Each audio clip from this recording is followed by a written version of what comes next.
Todo paciente que vai ser reabilitado precisa ser preparado antes, todos, não tem exceção. Tratamento periodontal, implante, cirurgia estética de gengiva, troca de restauração, remoção de próteses infiltradas. E é aí que tá o negócio, porque além de toda a dificuldade que você pode ter na hora de planejar, ainda você pode ter algum tipo de surpresinha que pode aparecer no momento que você está executando um desses procedimentos. Então é exatamente sobre isso que a gente vai falar depois da vinheta.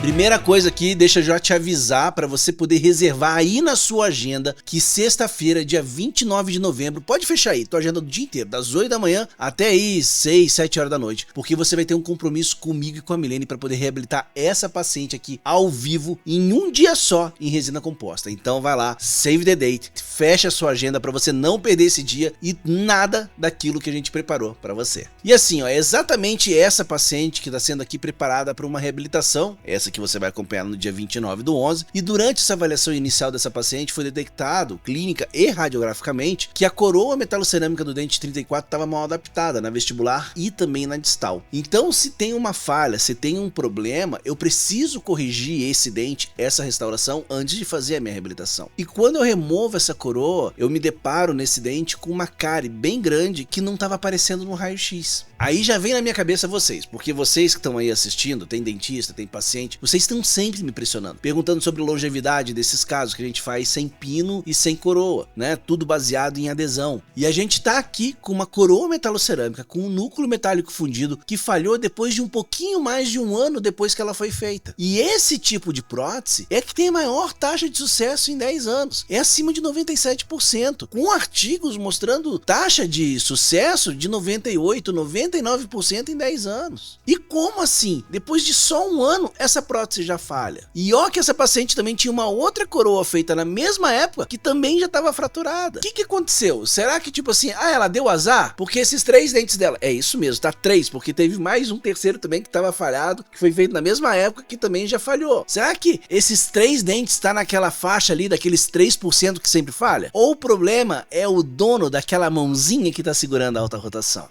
Talvez. Então assim, porque a gente sempre tá aqui especificando as técnicas, utilizando adesivo tal, como é o passo a passo do material não sei o que, e sempre vem aquela pessoa que chega aqui e diz, mas eu prefiro fazer do outro jeito porque é mais simples. Ou, esse jeito aí é muito operador dependente. Muito pouco, operador dependente, mas que porra é essa? Realmente tem técnicas que tem mais passos clínicos do que outras, tem um que usa alguns tipos de material, outro usa outros. Agora, mais ou menos operador dependente, não tem isso, é tudo igual, tudo depende da sua capacidade. Uma técnica, não importa quantos passos tenha, não importa qual o grau de complexidade, se você comete um erro, você vai ter o mesmo impacto de falha. Não importa se a técnica era super complexa ou simples, se você errou em alguma etapa, que merda, hein?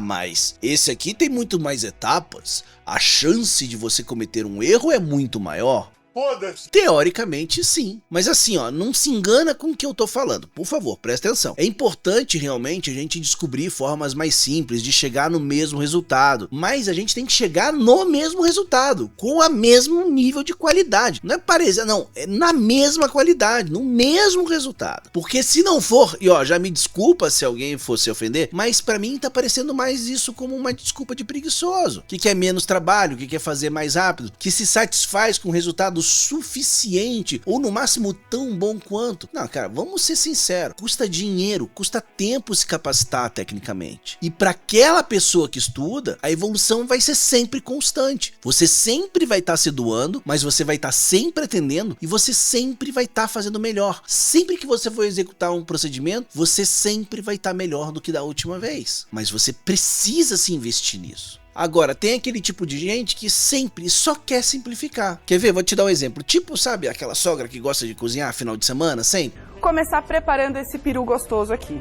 Então, ela vai lá durante a semana assistir uma receita do Claude Tragô e ela resolveu que no domingão ela ia lá e ia fazer exatamente aquela receita. Olha só, gente, é um piruzão, fala sério. Opa! Aí você sabe, Claude Tragô, cara fudido, família tradicional de grandes chefes franceses. Ele pode até errar num prato, claro que pode acontecer, mas ele tem uma formação fudida. Ele tem tanto conhecimento dos produtos que ele utiliza e também das técnicas, que é quase certo que sempre vai ser um prato perfeito. Aí chega no domingo domingo, né? A sogrona vai cozinhar. Já começa levando um banho de peru. Ela tá longe de ser um chefe, mas ela cozinha bem. Ela cozinha muito bem, ela sabe cozinhar. Porque olha só, é muito peru, gente. E daí ela pega lá toda a receita do Claude, bota até o vídeo ali pra ela poder ficar acompanhando, e ela começa utilizando os produtos, começa a receita ali do jeito certinho, assim como ele fez. Mas chega num certo momento ali da receita que ela sempre mete aquele assim: ah não, assim é muito mais difícil fazer, eu prefiro fazer assim, ó, do meu jeito é bem melhor. Eu não coloquei a quantidade que eu vou usar, porque depende muito do tamanho do seu peru.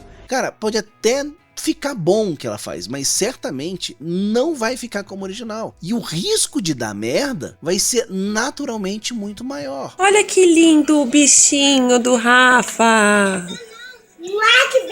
Quer?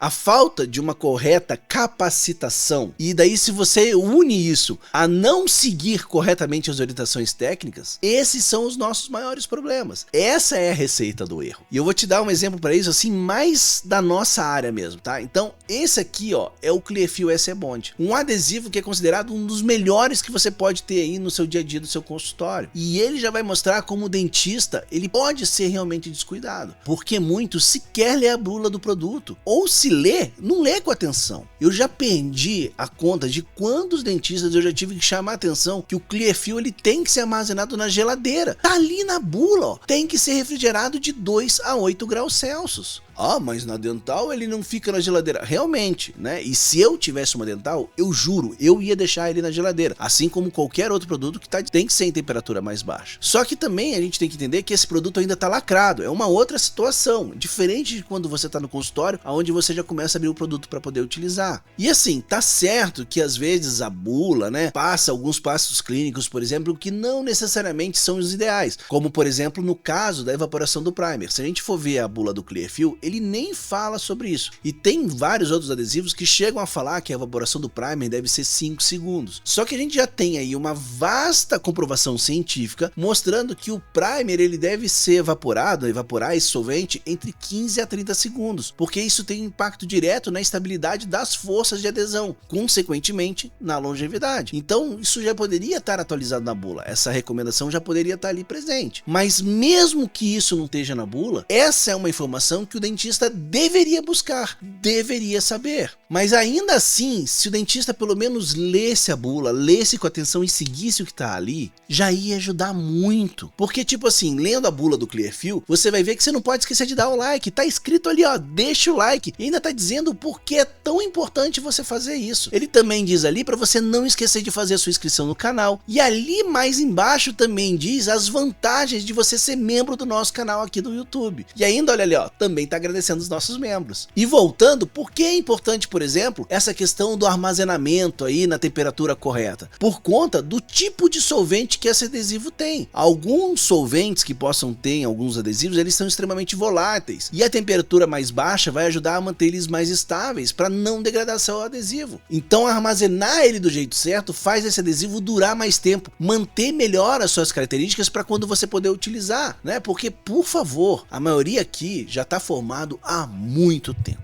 Já não cabe mais, igual acontecia lá na faculdade, daquele Single Bond 2, sabe? Com aquela tampinha laranja aberta, tudo melado de adesivo derramado. Esse melado ali é justamente por conta da evaporação do solvente. E você achando que aquele adesivo ali aberto estava funcionando. É aquela porcaria. Ele não é porque o Single Bond 2 é uma porcaria, tá? Aquela maneira que a gente utilizava aquele adesivo, a gente ia estragando ele. E não só a gente ia estragando ele, que eu ia botando adesivo estragado para fazer nossas restaurações. Então assim, ó, não dá. E olha que o adesivo Single Bond 2, ele é um ótimo adesivo para aquilo que ele se propõe, e ele é um adesivo simplificado, né, com menos passos clínicos. Só que não importa, esse erro ali que já foi cometido, isso já vai criar um grande impacto negativo na restauração. E nesse nosso caso aqui, especificamente desse vídeo, que é essa coroa infiltrada, esse é um caso de uma coroa metalocerâmica, que também entra nessa aí, ela é menos operador dependente, né? Porque não envolve adesão. Só que isso não significa que não seja complexo, ou mesmo que não fosse complexo, que os erros não possam ter um grande impacto em uma falha. Sobre como fazer uma coroa metalocerâmica, eu vou pular aquela parte ali do núcleo metálico fundido, eu vou direto para a parte ali do preparo da coroa. Toda coroa metalocerâmica, ela tem uma estrutura de metal. E essa estrutura de metal, ela sempre ali na cinta, ela tem que estar exposta. Isso é fato, não tem como não ser. Até existe como você fazer o ombro cerâmico, onde você remove o metal ali da vestibular e deixa só a cerâmica ali na adaptação. Só que em uma situação normal, a cerâmica ela vai ficar sobre o metal, tá? Ela vai ficar sobre a cinta de metal. E se você não expõe, se você não remove essa cobertura de cerâmica sobre essa área ali da adaptação dessa cinta metálica, você vai ter um sobrecontorno. Sempre você vai ter um sobrecontorno. Então, para tirar esse sobrecontorno, você acaba expondo essa cinta metálica. E o tamanho dessa cinta, se ela vai ser menor, se ela vai ser maior, depende muito do tipo do término que você fez no dente. Mas isso não importa aqui agora, foda-se. E já que você sabe que tem uma cinta metálica, você vai querer esconder ela. E você vai esconder aonde? Dentro do sulco gengival, para não ter um impacto estético negativo aí na sua restauração. E aí você precisa ter a capacidade de saber fazer um preparo subgengival sem invadir o espaço biológico, por exemplo. Você tem que ter a capacidade de fazer um provisório que não só fique muito bem adaptado nesse preparo, mas ele também tem que ser capaz de condicionar e manter a saúde gengival. E pode parecer, mas isso não é fácil não, tá? Tecnicamente isso é difícil, exige muito treino. Aí você ainda tem a moldagem, que lembrando, como o preparo é subgengival, ela tem uma dificuldade a mais. E daí quando chega o cupping,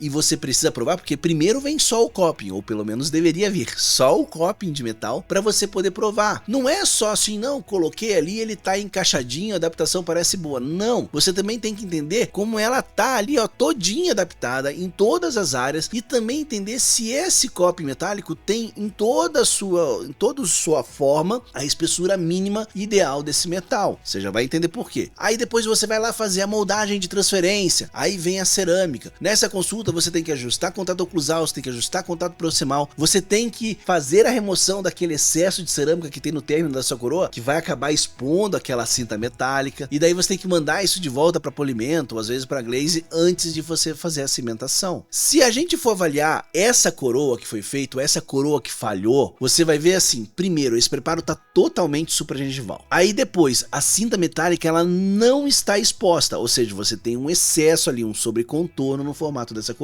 E você ainda tem um defeito de adaptação, tanto na vestibular como na distal. Eu sei que tem um monte de falha técnica aí, mas eu quero focar mesmo com você nessa parte da desadaptação, porque ela pode acontecer justamente quando vai fazer a queima da cerâmica sobre esse cupping metálico. Porque assim, ó, é muito comum quando você vai fundir lá atrás, ainda no procedimento, o cupping metálico, você ter alguma falhazinha de adaptação, ela não chegar realmente ali no término do seu preparo. Aí o que o técnico faz? Ele vai ficar brunindo aquele metal, para esse metal alterar a forma e conseguir uma adaptação correta do cupping no término do preparo. E aí que tá tão importante você entender a espessura do cupping, principalmente nessa região ali cervical, a região que faz adaptação no preparo, porque se ela fica fina, quando você aplica e vai queimar a cerâmica, essa parte do metal que ficou fina, ela empena. Aí você vai ver que houve um erro de avaliação do dentista, tanto na prova do cupping, se é que essa prova existiu, e também na prova da cerâmica que aceitou cimentar essa prótese que estava aí completamente empenada. E você ainda vai somar essa coroa que não estava bem adaptada, cimentada com fosfato de zinco, que é um cimento que é altamente hidrossolúvel. E com essa coroa que está desadaptada, esse cimento ele vai degradar, ele vai se dissolver muito mais rapidamente. Você vai ter uma infiltração muito mais precoce aí. E se já não bastasse isso, você ainda poderia ter esse processo carioso tendo começado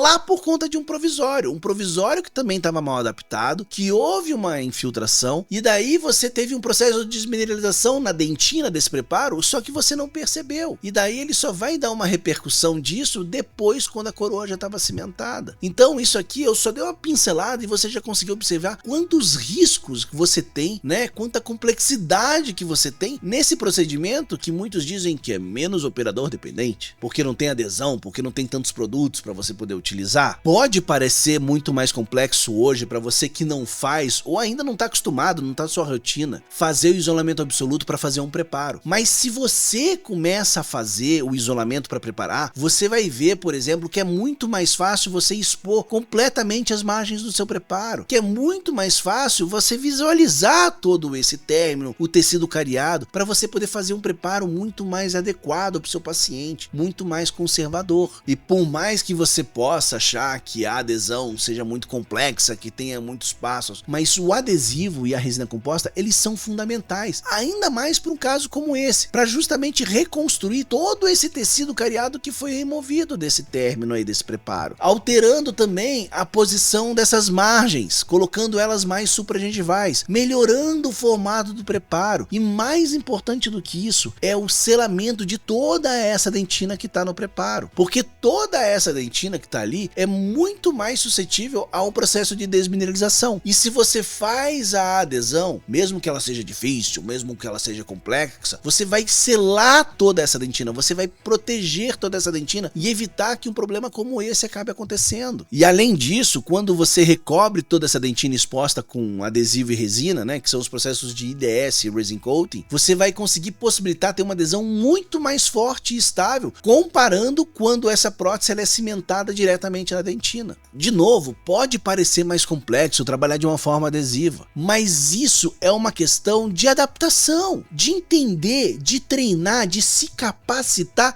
tecnicamente, de conhecer os diferentes materiais que possam facilitar todo esse processo e ainda melhorar a qualidade da sua restauração final. Tipo, por que ele prepara o dente isolado? Porque é mais fácil, caralho. E assim, eu vejo isso direto acontecer com os nossos alunos do nosso curso, porque o que tá te afastando de você preparar com isolamento é ter que fazer o isolamento, porque às vezes é porque você faz pouco, ou porque você não faz desde a faculdade, ou porque os seus materiais não são adequados, porque o seu lençol de borracha é de uma qualidade muito inferior, ou porque os grampos que você tem aí são lá da época da faculdade, já tá tudo laceado, não consegue nem agarrar ali no dente direito, ou porque você não tem um grampo mais adequado para fazer esse afastamento de um preparo ali subgengival. Agora, quando você se capacita e começa a fazer, é igual a gente vê o relato dos alunos, quando eles falam ali que não conseguem entender como eles conseguiam preparar antes sem isolamento e não se vê agora trabalhando de uma outra maneira.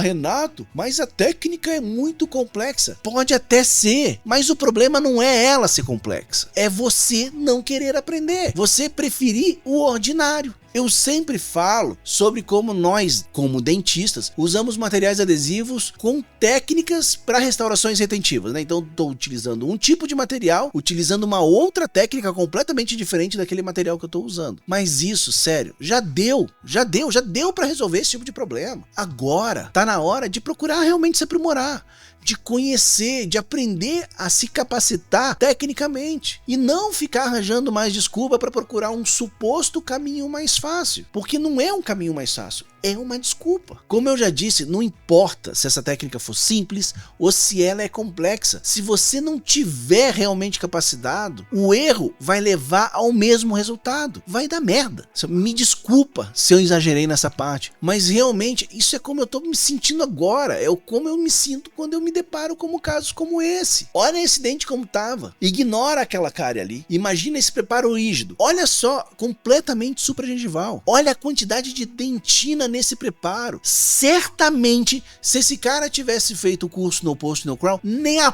pau ele tinha feito um preparo para coroa e muito menos tendo colocado um núcleo metálico fundido. Olhando esse preparo, é quase certo que antes de ser preparado, esse dente tinha muita estrutura que era possível você fazer um onlay, né? Igual eu ensino no curso No Post No Crown. Ou se por acaso o dentista foi mais rápido, fez um preparo de coroa total e chegou o dente para você igual chegou esse aí para mim, nesse curso também te ensina como você adequar esse preparo com o núcleo metálico fundido para você poder realizar uma coroa priorizando a adesão. E aqui embaixo tá o link para você conhecer o curso, além de um cupom de 10% de desconto para você poder fazer a inscrição agora. Só não esquece que aqui os cupons têm uma quantidade limitada, então são só 15 cupons, não perde seu tempo. E não esquece, para quem é membro do canal, já tem também o acesso ao vídeo desse caso completo lá para você poder. Valeu os nossos membros, valeu você e eu te vejo na próxima. Tchau.